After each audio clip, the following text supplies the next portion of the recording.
Hello, hello, hello, everybody, and welcome to another episode of Coffee and Conversation with me, Kathy Jackson. And guys, this is going to be juicy. I recommend you get your cups. I hope you already got them full. I got my You Can Change the World cup because we're going to talk about some world changing information here today. I'm going to need a sip before we get started.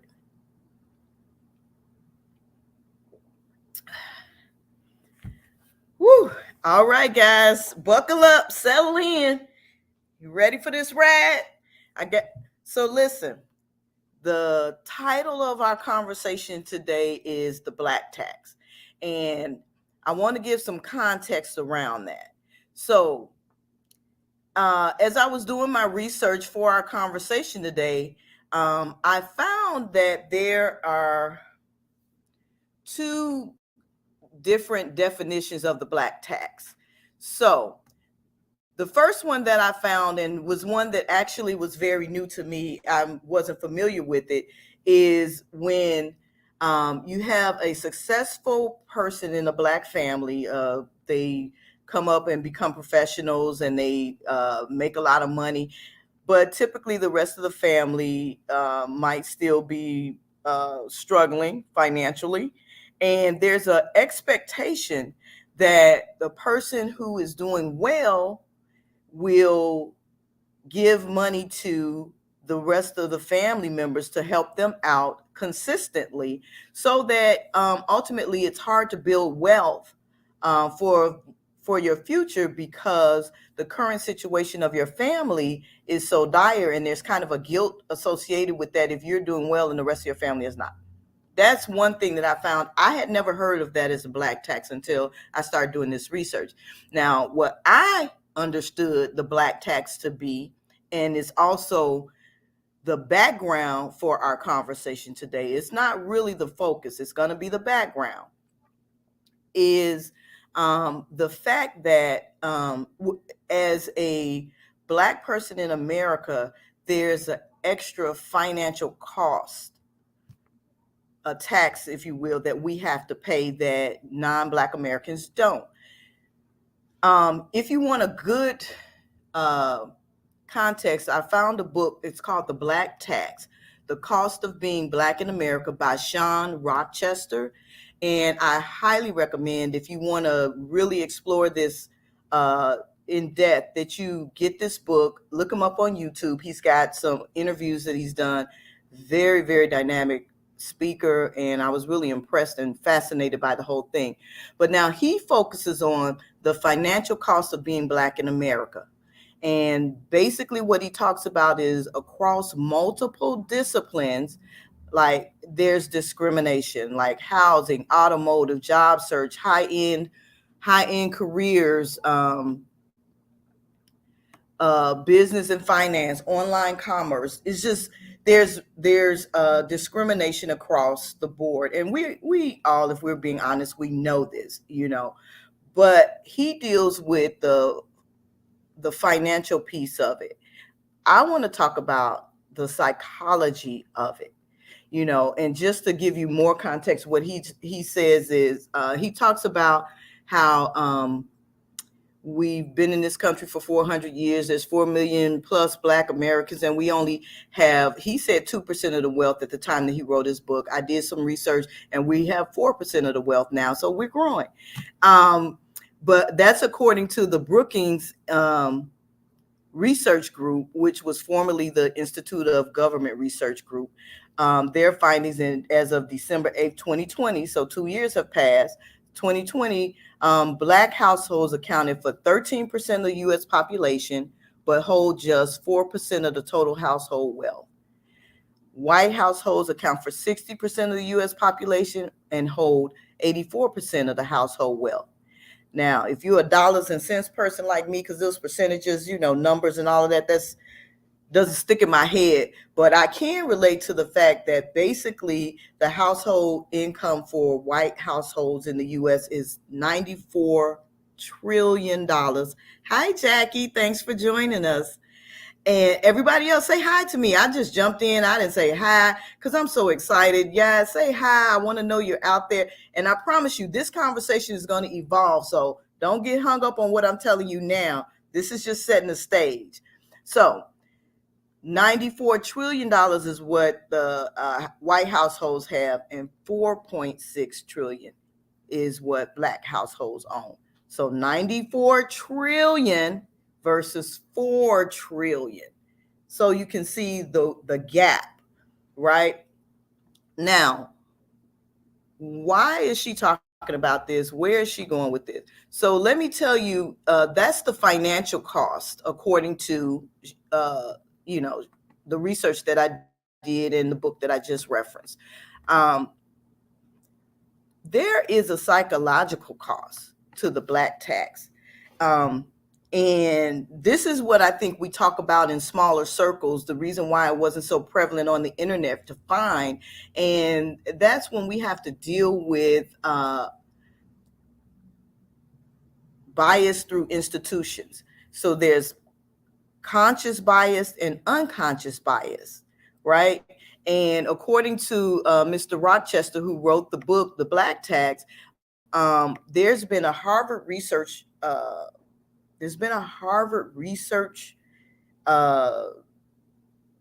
just to say research, I have lost my words, that they've been doing for years on a test called the implicit association test.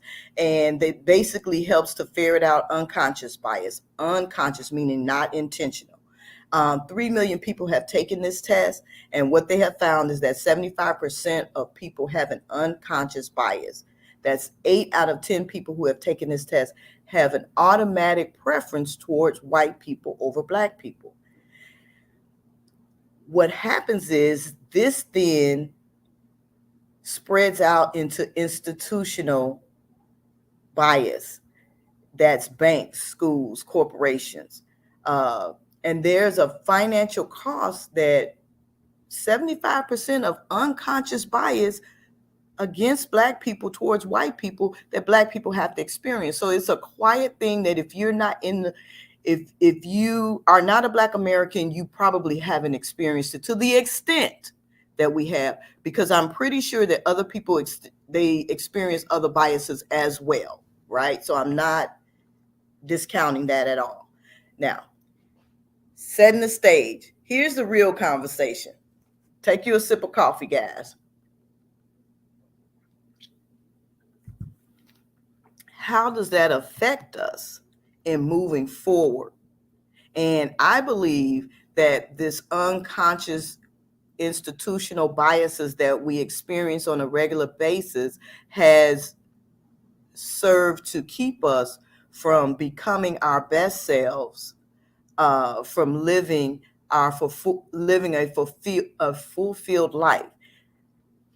In 1999, just going to give you all the sample, I purchased my first home. Now, the conversations of leading up to that purchase was kind of interesting. And as I was doing the study, it took me back there. So 1999, I was recently separated from my husband. My son was a small child, still baby, between 1 and 2 years old. And we were living in an apartment. First time I realized that I had lived on my own, because I went from my mom's house to my husband's house. And so now we're separated, and I have this baby, and I have a job. And I began to think about how and where my son would grow up, and one of the concerns I had is that when you have teenage children, it's harder to rent a house. For Black people, I don't know if this is for other people, I can only tell you my experience, is that people don't like to rent to Black people who have teenage kids because they believe there's going to be problems. And my son was only 1 or 2 years old, but I know this because that's that quiet Black tax that I'm talking about, that we have to be aware of. And so I wanted to provide, hey, Red Level joined us. Well, welcome. So at that time, I was thinking that I wanted to provide a stable environment for my son, and I didn't want to get to the point that we had to move, and he's a teenager, and I can't find suitable housing because people are afraid that, I don't know what they're afraid. I do know what they're afraid of, but I just don't want that to be the conversation. Uh, so anyway, I was thinking about that in advance. My kid is 1 or 2 years old, but here's the problem. I was concerned that I wouldn't be able to get a loan because a few years earlier I had filed a bankruptcy, right? And so my experience with large institutions, whether it's school, whether it's banks, whether it's insurance companies, is that they weren't favorable to people like me. And so in my thinking, I was saying I wanted to get, I wasn't even saying I wanted to get a house. I just wanted to get a better place for him. So I was looking for another apartment in a better neighborhood.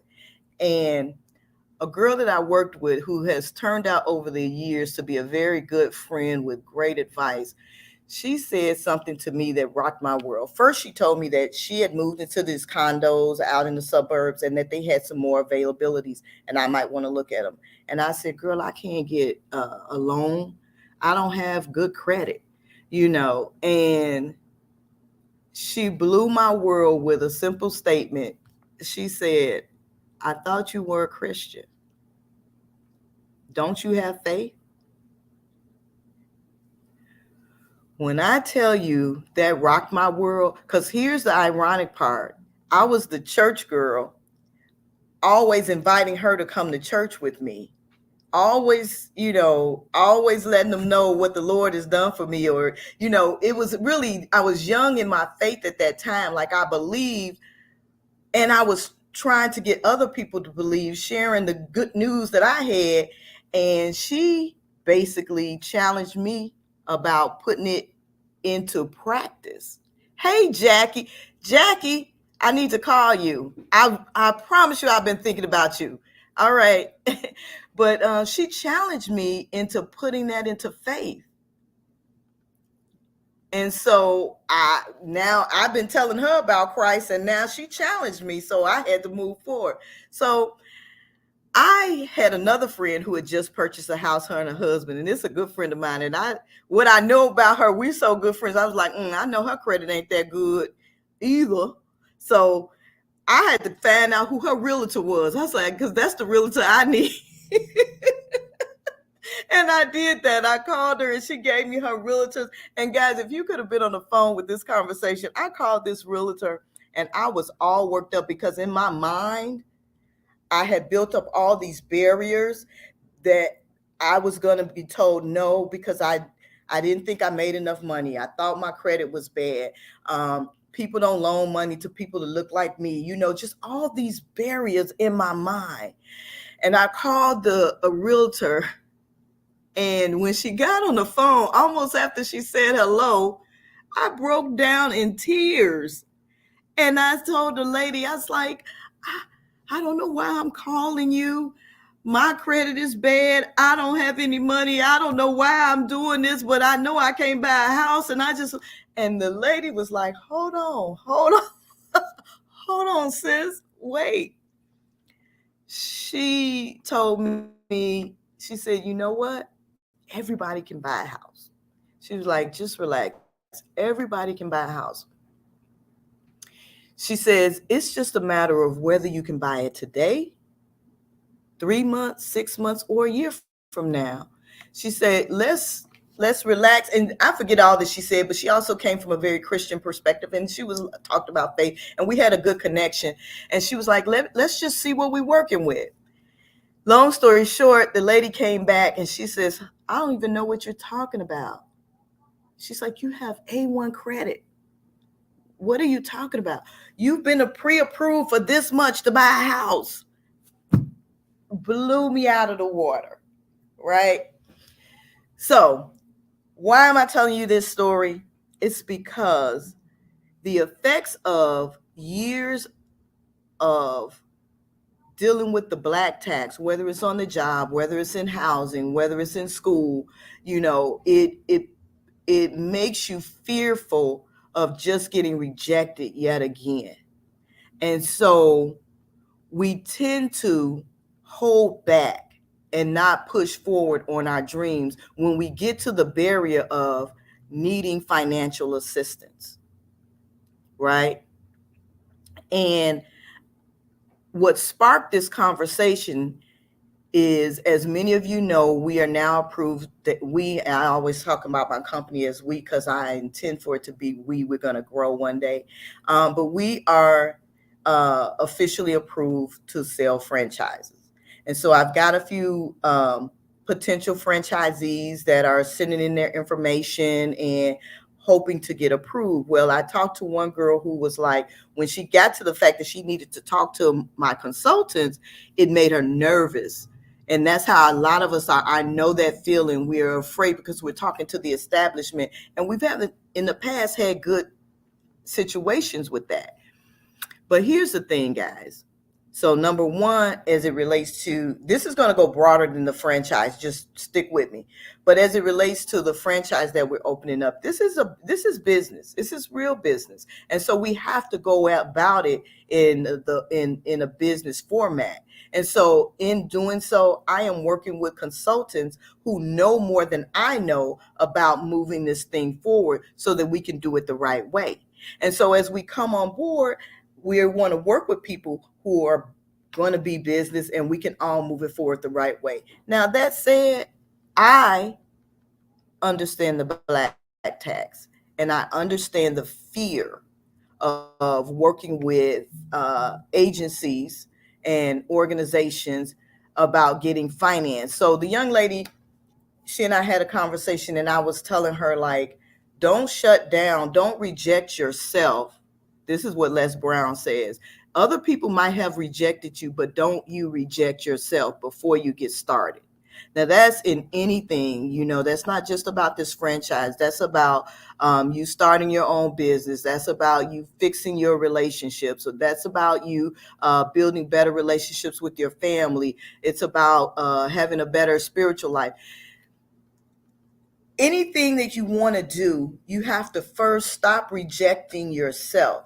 I had rejected myself from getting a house because I thought that there was a red mark or a black mark or a mark on me, period, about finances, and I wouldn't qualify. And I was holding myself back when, in fact, the bankruptcy I had filed years before cleared my record, and I had not marred it afterwards. I kept it clear.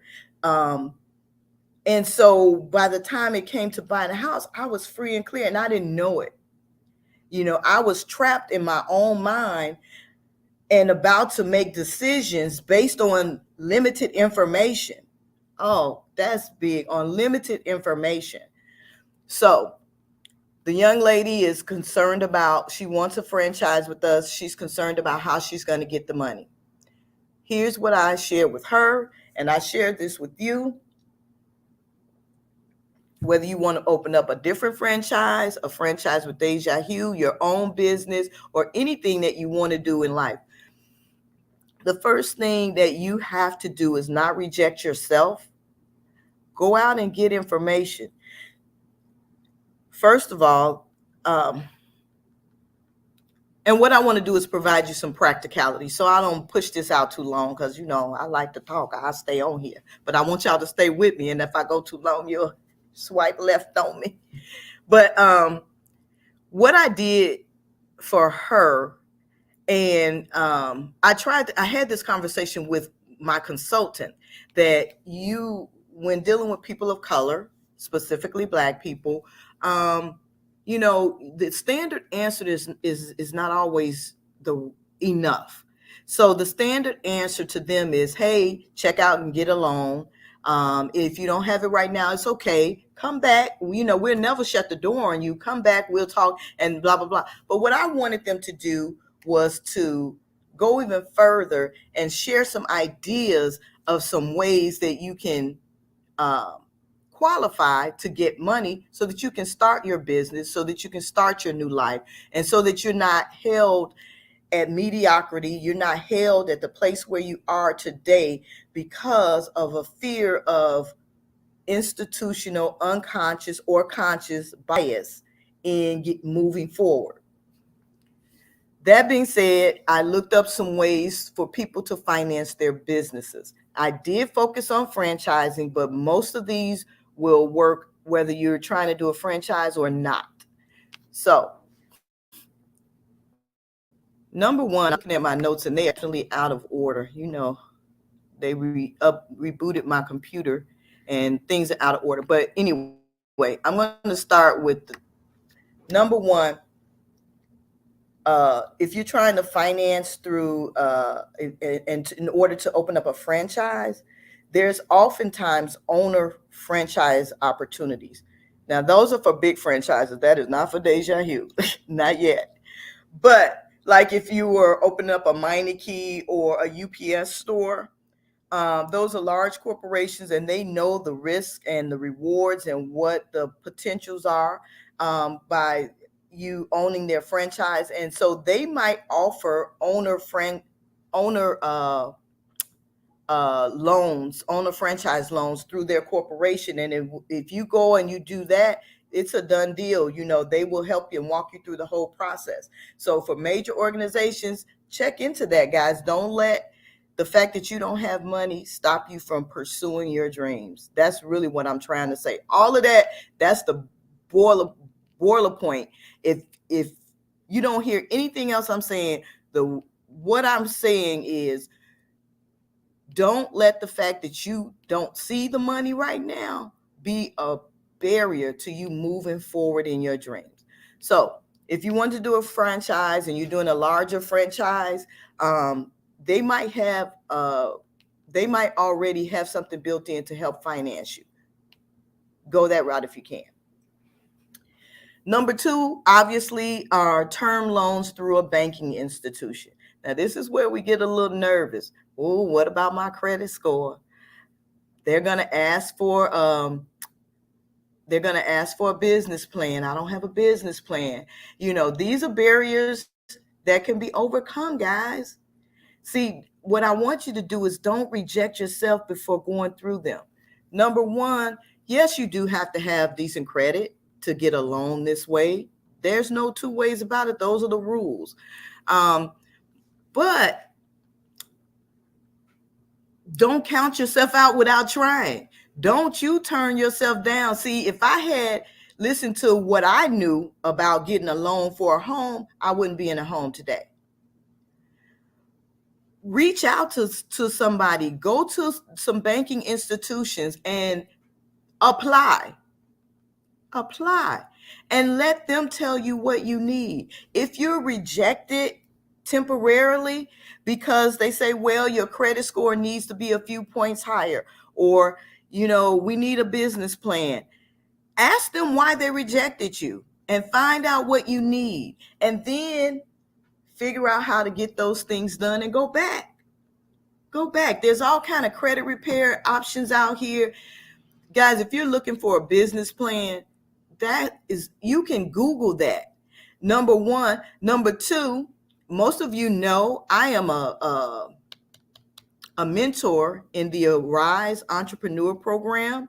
And that's coming around, wow, it's March. It's going to be coming up soon, March, April. It's a 6-week program.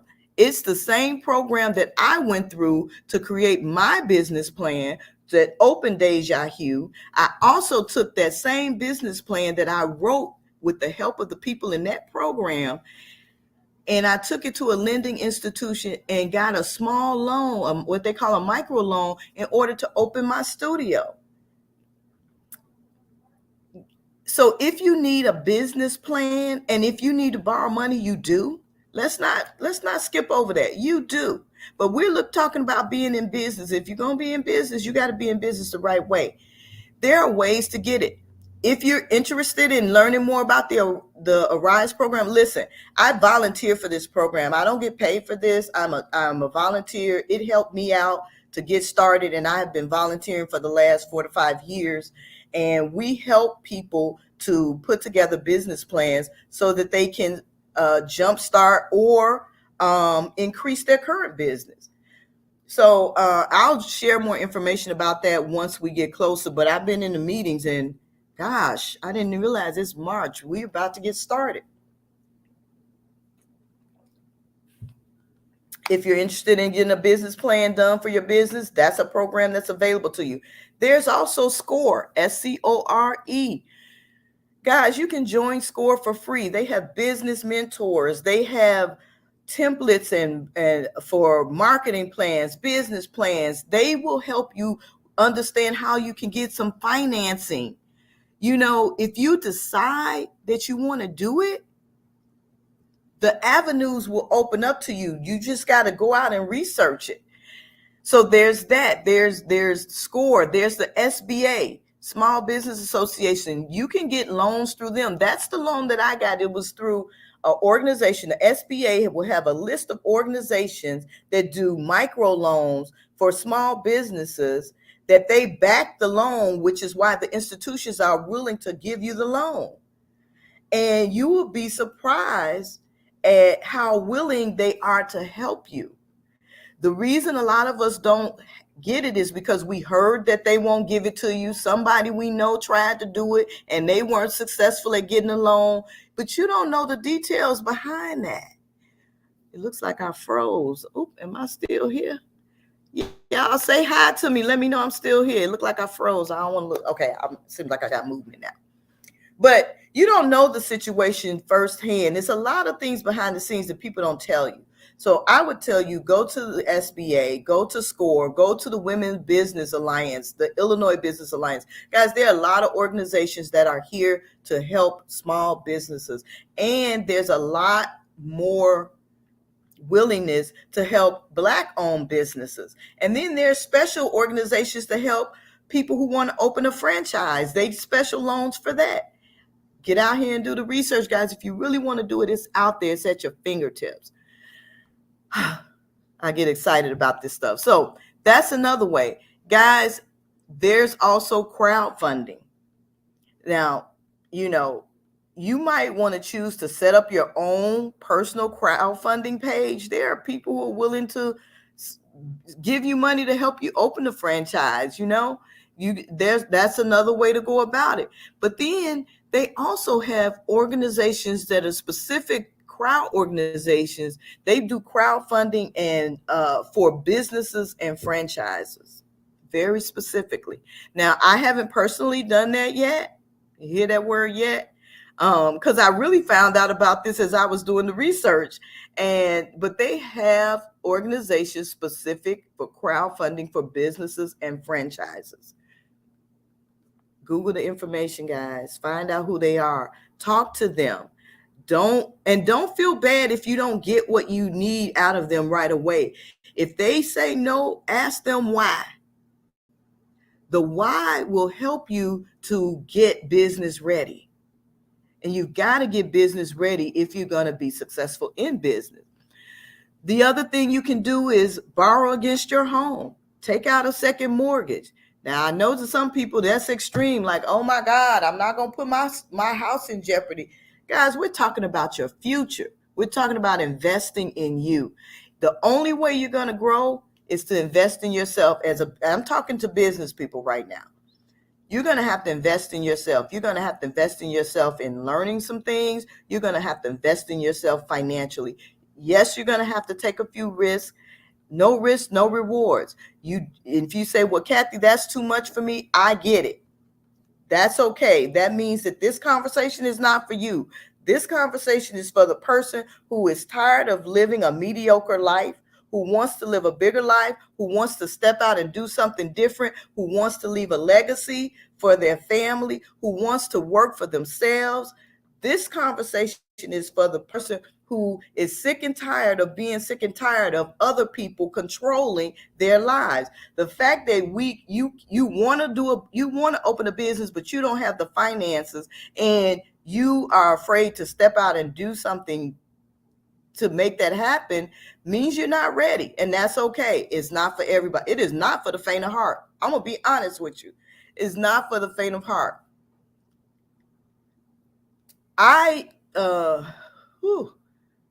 2 years ago, I went to a program.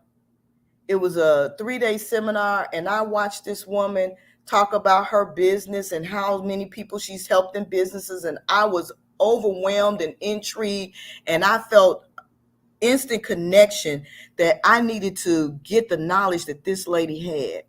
And I knew it was a sales pitch. You know, in my mind, I had decided, like, if it's this much money or less, I'm going to do it. And this much I had in my mind was a lot of money to me at that time. At the end of the 3 days, when they gave out what the cost was to come on board with this program and work with this lady, it wasn't this much. It was this much. And the difference between what I was willing and what it cost was huge. And I shut down right then and there. Was like, oh, well, I guess this ain't the program for me. And then she said something that caught my attention. She said, if there's anybody here and you feel like this is where you need to be, and the only reason you have not signed up is because of finances, I want you to meet me in the back of the room.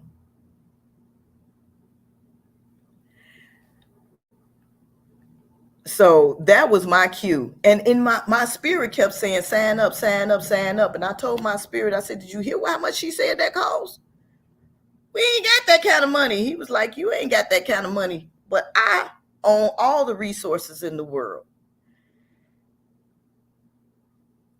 I went on to the back of the room, and she gave some alternative ways to pay for it. And I'm still saying this is too much, I don't know how, but my spirit was like, sign up, sign up, sign up. Long story short, I signed up. Literally had to take out a loan for the deposit. But I had figured out how I could pay that back. I knew that. But then I was on a payment plan, and it was quite hefty. I didn't even know how I was going to do it. But what I know is that she had some information that I needed. And how many of you all know that good education is costly? It's expensive. And that's what I took it as. I was going to be educated. Long story short, let me tell you what happened in that program. If I had not joined that program, I wouldn't be talking to you today. I wouldn't still be in business past the pandemic, because not long after I joined that program, that pandemic hit, and I would have been lost. But I had access to a millionaire several times over who knows business, and she knows business strategies. And she sat down with me and helped me figure out how to move this thing forward despite the pandemic. During that time, I wrote the book. They got me a business coach and a writing coach, and helped me to write this book. So during that time, when everybody was panicking, businesses were folding, because I had access, because I stepped out on faith and signed up for that program, I had access to somebody who could help bridge and get me over. She's the one that told me I had to start doing Facebook Lives. And I told her I didn't really have anything together. I couldn't really do it. And she said, this is what she did. Literally, she did this a time out, and she said, bullshit. Now, y'all know I'm not too much of a cursor. I ain't gonna say I never curse, but I'm not too much of a cursor, but she is. She said, bullshit. You want to be perfect. And this the truth. And I know that's some of your truth. You want to do something, but you want it to be perfect. You don't want to make mistakes. You don't want it to come out. You don't want to fall on your face. You scared people are going to laugh at you. And so you don't move forward. And guys, I got to wrap this up. I'm going long. And I understand that. So what she did was she kicked me out of the nest like a bird kicks and so they have to fly. That's what she did to me. She says, Kathy, I'm glad you're on the call. It was like a few of us who she is coaching on the call. She said, I'm glad you're on the call. It's so nice to see your face. She was so sweet. She said, but I want you to hang up and do your Facebook Live today. I want to see it this afternoon. And I don't want it to be perfect. I want it messy. Do it now. Guys, if she hadn't kicked me out the nest, if she hadn't forced me to do that, I would not have been able to stay the course and stay in business, because at that time, the only way to reach people was online. Everybody was sheltered in. So I stepped out on faith. I didn't know how I was going to pay for that program, but God worked everything out. He worked everything out. And he's going to do the same for you when you step out on faith for whatever it is you're trying to do. I digress. Other ways that you can finance your dream. You can borrow from family and friends. Now, that could be a good thing. It could be a bad thing. If you borrow from family and friends, make it official, have a contract, have the terms of repayment, make everything clear so we can hopefully not fall out with your family and friends, going forward, or bring them in as a business partner. But that's another way.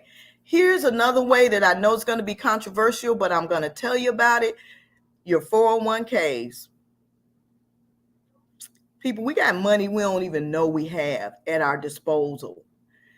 Do you know that you can now use your 401k to start a business or franchise business? Look it up. Don't take my word for it. You can use your 401k, and in a lot of times it's you don't have to pay heavy taxes or fines for early withdrawal if you're using it to start a business. Now you got to check the details behind that with your particular 401k and your company, but you can do it.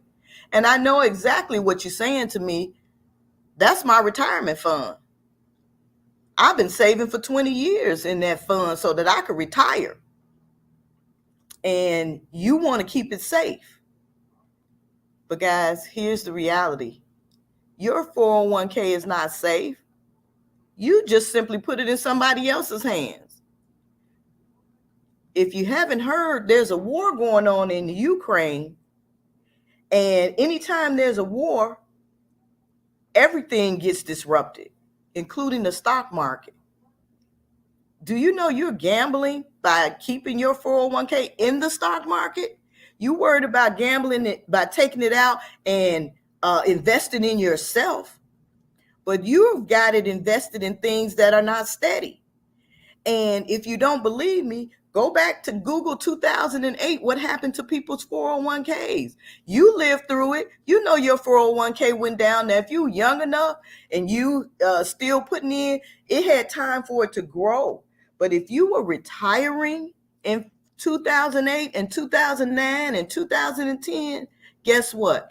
Those 20, 30 years that those people had saved in their 401ks, that their money would be safe and waiting for them when they retire, that money was gone because the stock market went down.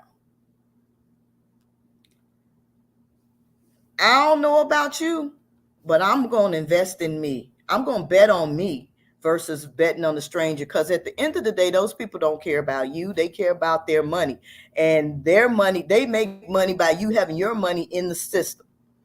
I'm not saying dump your 401k. I'm just saying if you really got a hankering to open your own business and you need financing, if you could take a loan from your 401k, that's an investment. That's a good debt. All debt ain't bad. Credit card debt is bad, but investing in yourself, in your own business, that's good debt.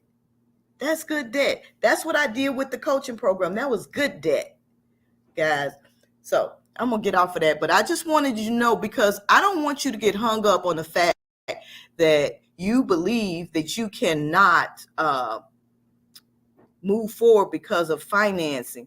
And again, we come to that place of rejection in our own mind because we've dealt with it on such a broad scale for so long. It's a thing that registers in the back of our mind that we don't even know we're dealing with it, that black tax.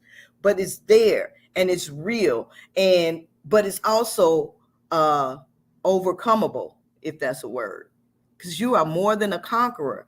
Guys, you can do all things through Christ. Where is your faith? That's what my friend told me. Where is your faith? So, Lord, I didn't think I was going to get through this, and I went way longer than I intended to. I thank you guys for staying with me. Please like and share this information. By the way, I don't know if I mentioned it, but for those of you who've already purchased my book, Just Because You Know It Doesn't Make It Right, How to Paint a Prettier Picture for Your Life and Your Business, there is on starting at page 24, there is a sample business plan right there. Hey, Tiff, there's a sample business plan right there in that book that you bought from me. And I know you didn't read yet. You just bought it because you love me and you support me. But there's practicality to it. Look at page 24. There is a business plan template, a very simple one. If you fill those things out, you will have your business plan. Take that to the financial institution. And if it's not a good enough one, ask them what you need. Don't leave out of there dejected. Leave out of there with information. All right. So I'm going to let you go. Now, if you didn't buy the book and you want to, text me. We'll work that out. This is not me trying to sell the book again. I'm just telling you it's valuable information in here. The other thing is I have that template, the same one that I put in the book. I have it. I'll email it to you for free. If you want it, it's a business plan template. I will send it to you for free. All you got to do is like me on here, share this on you. See, it's a cost for everything. Share this with your network, on your Facebook page, and let people know that we're franchising. And even if they don't want to franchise with us, this is valuable information on ways that you can get financing so that you can fund your dreams, whatever they are. So I want to thank you guys for rocking with me today. I'm going to get off of here. I've been on here almost 45 minutes. I've been on here 45 minutes. Thank you guys. I appreciate you. Join me next week for coffee and conversation. And yes, we are going to change this world. Be blessed.